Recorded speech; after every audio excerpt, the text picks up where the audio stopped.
Ayan mga pre, ito yung CT100 na to, in-overall natin. Ilang araw na, no? Bali, 4 na araw na ngayon. Ang pinalitan natin dito, unang-una, connecting rod, 2 bearing sa sigunyal, clutch wheel, clutch lining, clutch sub. Tapos, ito, yung kanyang cylinder block, original to mga pre, pinalitan din natin yan. Piston ring, piston, yan, original din. Tapos, valve seal, original. Timing chain, original. Base gasket, original. Cylinder head gasket, original. Tapos, kaya hindi natin nabuto ng mga nakaraan kasi yung strainer mga pre, walang mahanap yung mayari, no? Bali lahat na piyasa na to, mayari yung bumili, no? Share nagpamasin shop. Okay, usapang strainer tayo mga pre. Gaano ba kahalaga sa CT100 ang strainer na to mga pre? Dito yung mga pre nakalagay yan, dito nakalagay yan. Okay, ipapaliwanag ko sa inyo mga pre kung bakit napakalaga ng strainer na to. Okay, ito mga pre, strainer ko to, no? Akin to. Ito bali yung nakakabit dito, ito. Ayan, no? Okay, magsimula tayo dito sa butas ng strainer. Lahat na langis na papasok dito sa ating connecting rod or sigunyal o cylinder head, dito mga pre dumadaan sa ano natin sa ating strainer. Una-una, kapag nagbumba na itong oil pump gear natin, no? Okay, dalawa ang nilalabas nito mga pre na papuntang cylinder head, yung langis, at saka papunta sa dito sa ating connecting rod. Ayan, kapag umikot na tong oil pump natin, dito yan mga pre papasok dito, kung nakikita nyo to. Okay, papasok yan dito, lalabas yan dito. Pag lumabas yan dito mga pre, papasok yan dito, papunta na yan connecting rod. Connecting rod dun sa ating mga bearing ng ating connecting rod, at saka dito sa ating sa ating cylinder head. Kapag sa cylinder head naman mga pre, dito siya dumadaan. Pakita ko lang sa inyo. Ito naman, ito yung papuntang cylinder head. Yan. Bali, dadaan yan dito sa PP oil natin. Kaya napakahalaga mga pre na malinis yung langis na umakit dito kasi napakalit lang ng butas nito. Okay? Ngayon kapag walang strainer, kalimitan sisirain ito connecting rod mga pre. Kasi kakapusin na ng supply ng langis papasok sa mga bearing ng connecting rod. Kaya hindi niya na masusupply na maayos na langis yung connecting rod hanggang sa nagkakaroon ng damage, hanggang sa kumalog na, hanggang sa maingay na andar. Ganon din dito. Kapag ito nabarahan, wala, sisirain yung cylinder head mo. Una-una, rocker arm, camshaft,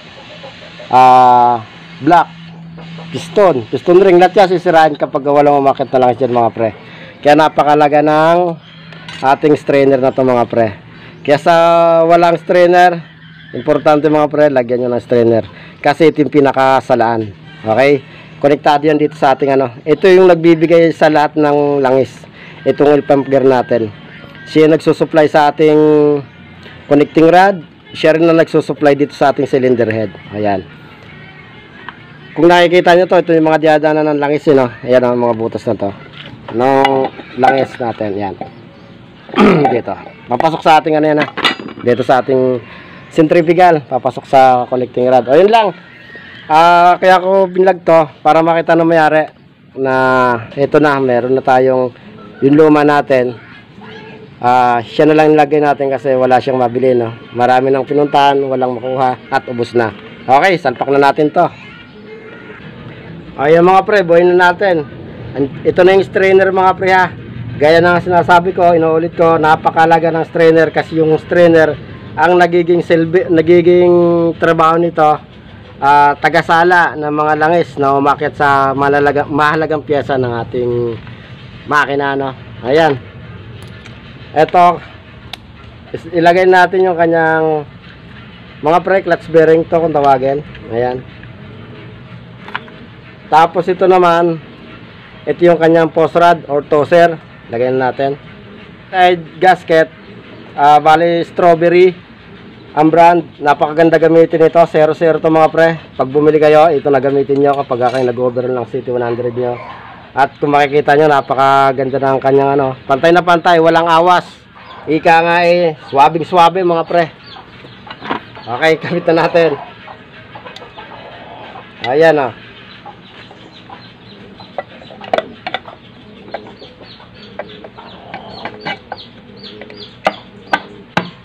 Yun o.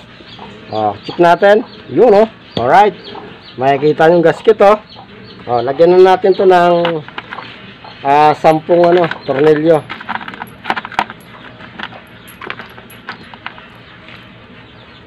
Ayan. Lagyan yan. Ito, wag natin kakalimutan. Ayan o. Dito yung mga pre. Ayan. Bracket na natin yung mga pre. Clutch cable. Alright. Sige pre. Higpitan mo. Higpitan.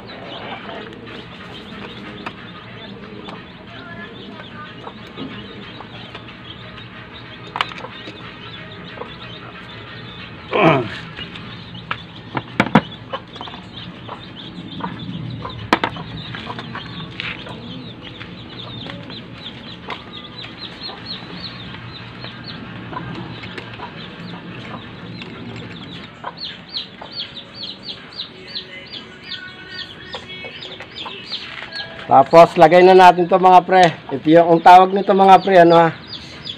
PP oil. Ang tawag nito, itong tubong to. Okay. Salpak natin. Ayan.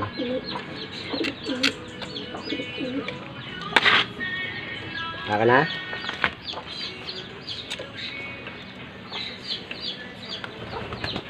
Okay. Mix natin. Itong kanyang tornilyo ng PP oil, no? Ito, okay, salpak na natin. May washer yan, kabilaan. Dito tayo magsimula sa ilalim. Ayan. Lapat lang natin mga pre. Katapos, tanggalin natin to tornilyo ng ating insulator. Kasi ilalagay natin itong ano yung bracket ng PP oil Yan o. O yan. Next naman. Ganun din. Ayan. Hindi nyo na kailangan palaki ng butas itong mga pre. Swabing-swabe lang ang langes na lumalabas dyan. Talagang sakto-sakto lang siya. Hindi naman nag-iinit itong City 100. Hindi siya katulad ng mga barako. Pag sa barako, pwede nyo palaki ng butas ng banjo bolt. Sa ibabaw lang. Pero hindi sa ilalim, wag na. Ibabaw lang. Kung talagang nag-iinit mega yung ano nyo, barako.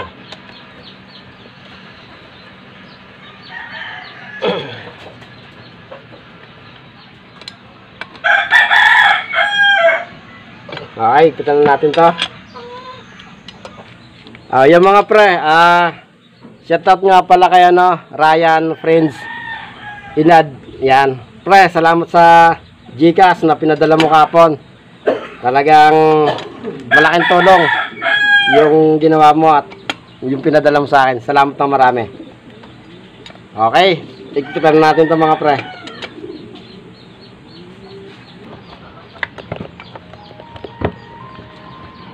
Okay na. Ibaba mo. Yan.